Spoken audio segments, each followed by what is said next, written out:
It's like a community, like a family, where no matter where you go around the area, you meet someone from the club, and there's always people to chat about around, and yeah, it's massive. Like, it's my whole life. The last couple of years, it's actually given me my own family out of it, you know what I mean? Like, meeting my partner through it, like having a baby and everything. Like, that all came from being in this club. It's the heartbeat of this community. We wouldn't know what we'd be at if it wasn't for the Fianna, if it wasn't for this club, if it wasn't for this community. I absolutely love it. Like, I look forward to it every single week coming up here, so it's a huge aspect of my life. It's a home away from home, it's a second home. It's where we base our sense of community. Yeah, it means a lot. It means a lot, to be honest. Just home.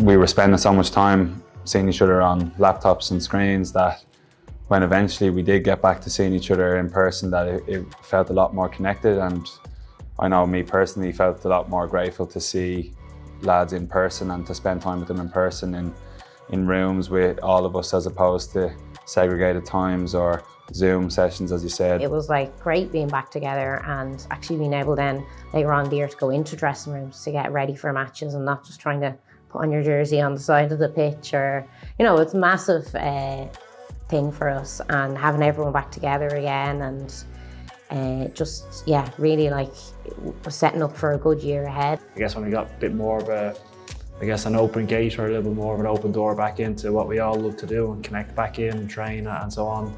Yeah, I think that was welcomed, and everything then thereafter sort of took off in 2022, but really, really positive year, and highly enjoyable as well. The CCC2, as we call it, is 13s to 16. So we did things like, we did early morning sessions back in May, where we were asking the kids to come down and do some training at 6 and half 6 in the morning, which was hugely successful. And we did speed school there in November, where we offered the opportunity for the adult players to come down and teach the kids some of the mechanics of running. We also did a lot of athletic development. So we introduced the teams to the gym, and we tried to get the adult players more involved that way in terms of helping deliver the gym sessions. Well, there just seems to be so much more going on in terms of athletic development. Even Jono and Peter Mungy and Skelly, when he was here for the goalkeeper training for 15s, like, I think those lads are kind of like idols for the goalkeepers growing up, the goalkeeper union, what they call themselves. It's great to see the girls progress even each week. Yeah, it's looking very, very promising. You can see the change from under 14 to under 16, huge improvements, which is great, because so then they progress on to minor, and then hopefully soon they'll be up on a senior, more adults or more senior team. I think the main thing that we wanted to do from our point of view as coaches was just make sure that the lads were, you know, in each other's company and back enjoying being training. And so we wanted to make it kind of a place where they wanted to come, you know, and where they could blow off a bit of steam or forget about whatever else they had going on in life. They were coming down to see their club mates, they were coming down to spend time and to practice what they love doing. You know, we're all there on a voluntary basis because we love it. So we're starting to incorporate handball into the nursery, and we're seeing growth in the handball section in the club as well, and the rounders side of the club too is seeing great growth as well. Both for the adults and the juveniles in the club, and we're in a really strong place in terms of participation in both of those codes, and it gives people an outlet if they're not necessarily drawn to one of the other pitch-based codes.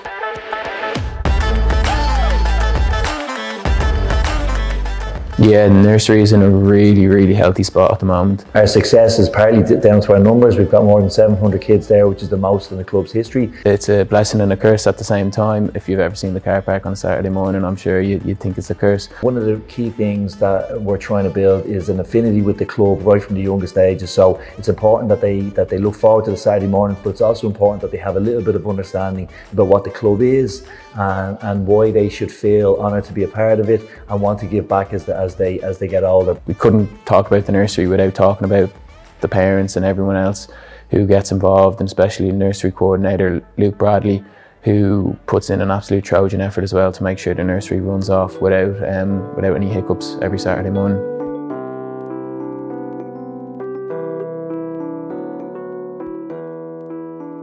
things that I was really trying to go after this year was, one, to try and really go after the club identity and the whole connection piece from top to bottom, because we're so big. Trying to bridge the gap between the kids and the adults was something that was really important. So one of the things we did was we had the kids playing at halftime of a lot of the adult games in Mulvey Road, and where they got a chance to talk to the players afterwards. And I think that that was really successful for both the adults and the kids in terms of excitement and just putting a different face on the club for them. I think that's the main thing, is them just, you know, seeing us and realising that we were in their shoes and we were their age playing for this club. We looked up to people like they did, and hopefully that sometime they'll be the ones giving the talks to the juveniles in the club, you know. For the girls to be able to look at a player and say, she's still playing, she's on the senior camogie team, they won a championship last year, we can do that. As long as we can maybe encourage more people, more kids, and to pick up the hurl or the football one extra time a week. That's probably what we can expect to do. Obviously, on a bigger picture, hopefully we can get a few more trophies. When the younger girls, the younger teams come and they're playing at half time of your game, and then they come over to you after the game and they want to get things signed and ask questions, I think for the younger girls, that makes a massive difference.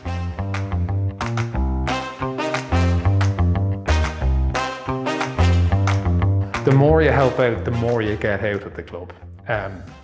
Because you get to see the kids thrive. You get to remember the 5-year-old kid, then you see him age 10, and then you see him age 50 and he's kicking a winning score in Fianna. That type of stuff. And hopefully you'll see those kids, they get through the juvenile section, you'll see them working in the bar, you'll see them, you know, hopefully lining a pitch for their kids in a little bit of time. So you can see the cycle going through. Take my hat off to them, you know. I'm just like, I just go to do a station and I coach them, and I have a great time doing it. Like, but the work that they do, it's phenomenal. I've gotten a lot from the club over even just being here from when I was 20. Like, I've gotten so much over those last 10, 15 years that why not give back? Well, we're blessed with people who are, could I say, 100% committed. We've been very fortunate, and I think specifically at the minute with the senior hurling and the senior football teams and the ladies side as well, to be really reaping the reward of the work done at the underage level by so many. And that is why, it is why we are competing at the level that we are in all codes. I kind of quickly realised that all of these people who are looking after your kids, they're not paid. You know, I think maybe the first couple of assumptions is they're from the GA club, they'll look after you. And then you start to realise friends of your son's parents are helping out, and you know, all of a sudden you get handed a couple of cones to put out, and the next thing you're organising teams and mini leagues. It is crucial, and it is why we're here. It's absolutely why we're here, yeah. Yeah, so we had great take up for the mini leagues this year. I think we had just shy of 1,000 kids playing. And it really culminated in one of the highlights of the year, which is the Mini Leagues Finals Day over the summer, where we had probably 2,000 people here over the course of the day playing their matches and then coming over, getting their medals from some of the senior players like Johnny and Leah and other adult players in the club that were willing to come down and give the medals to the kids for their finals.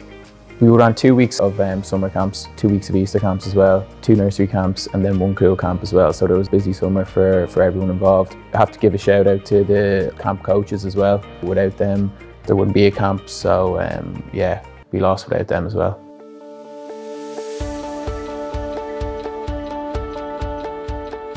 Not that long ago, at foundation or nursery level, it was 3-1, male versus female.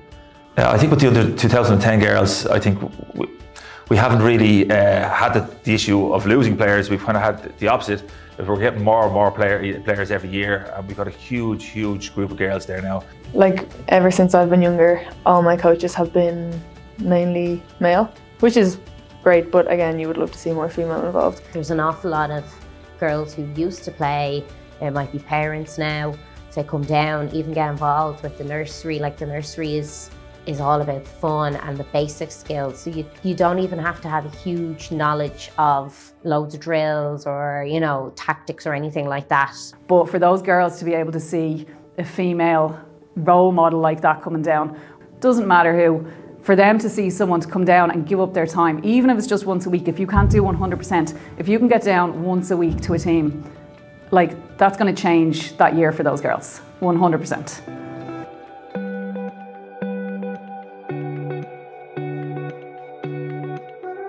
We want more ground so that teams can get longer training sessions, better quality surfaces.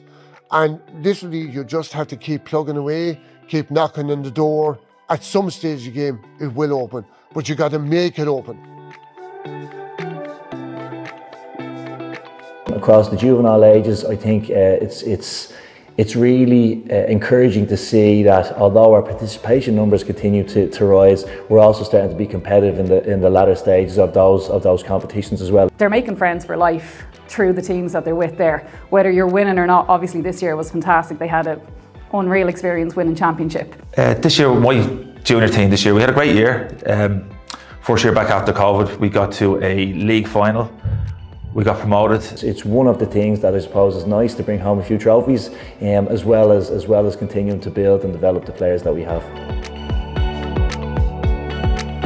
Something that we're really striving for is to try and make the quality of our mentors and coaching the best in the country. Okay, so we set an ambitious target for ourselves to be the benchmark coaching environment in Ireland, and we're really tried to go after that in 2022, and it's something that we're going to strive hard for in 2023. We went about that in a couple of different ways, informally and formally. That included running 3 different introduction to coaching Gaelic games. We ran an Award 1 course as well. Informally then we've run a couple of different workshops throughout the year to help the coaches improve in different aspects, from athletic development to tackling. And then we've worked with individual teams then in terms of reviewing their sessions, coming down, having a look, seeing where they can improve. We have started a coaching platform that has got loads of club-specific resources, so in areas like goalkeeping, athletic development, skills, lifestyle factors, all of those things. We're trying to build the library that can really help inform our own coaches from an Fianna point of view. So we kind of saw it in ourselves. We saw how good we were come league games or challenge games, and I think that kind of gave us a good boost and a lot of confidence to realise that we actually were very good. The way in which people were shoulders back and expressing themselves, you could just see it, you could feel it. Each week you could just see the training was getting better, the confidence was getting better, the togetherness was getting better. There was much more belief in that we can actually go and beat these and win this. Just after the Plunkets game, the last group game, we kind of scraped over the line, and we knew we hadn't played our best, but we also knew that we're still in it and we're exactly where we wanted to be. We're in a quarter final, so let's just put everything into the next 4 or 5 weeks and see where we go, and kind of went a bit of a run then. So just coming out of that group stage, you're sort of starting to think then, you know, there's a bit of magic happening here somewhere, and again, it's only the tip of the iceberg, I think. Yeah, the build-up was just a nice, good class experience to have, yeah. The support that was given to us from the club, like there was videos made, there was bunting up everywhere. Everywhere you went, people were asking, how are you set for the final? It was very surreal, I have to say, you know, to see the flags around the area and the bunting that was around. It took a couple of looks to say, you know what, I'm part of that, or, you know, we're part of that.